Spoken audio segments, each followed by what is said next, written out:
À 17 ans, j'ai rencontré mon premier amour. Avec lui, j'ai vécu plein de premières fois. La vie de couple, l'intimité, la passion et puis aussi la violence.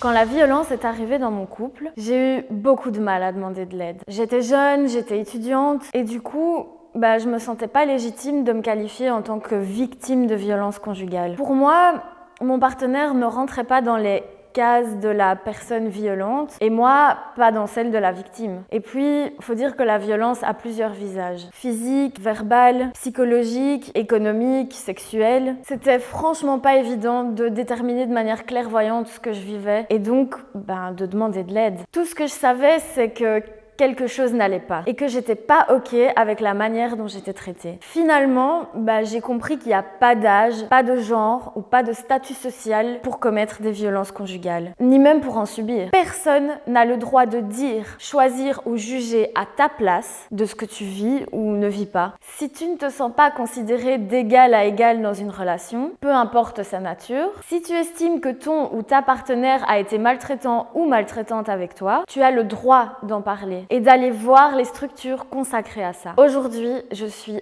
heureuse et fière de moi d'en être sortie, grâce au temps et à un long travail avec une thérapeute. Par contre, je me dis que j'aurais aimé savoir qu'il existe des lieux sur les campus où on peut demander de l'aide, ou simplement déposer ce qu'on vit. Et surtout que ceci soit davantage accessible et visible. Ce n'est que bien plus tard que j'ai découvert qu'il existe un numéro d'écoute pour les violences conjugales. C'est le 0800 30 030. Et c'est vraiment bien que ça existe pour faire le premier pas. Même si quelqu'un essaye de t'en faire douter, le ou la responsable des violences, ce n'est jamais la victime. Jamais. On a toutes et tous le droit de vivre une relation saine et épanouie. Alors, n'hésite pas à aller frapper à la porte de celles et ceux qui peuvent t'aider. Et même à l'enfoncer des 2 pieds si possible. Car le principal, c'est notre propre bien-être. Moule frites, abonne-toi.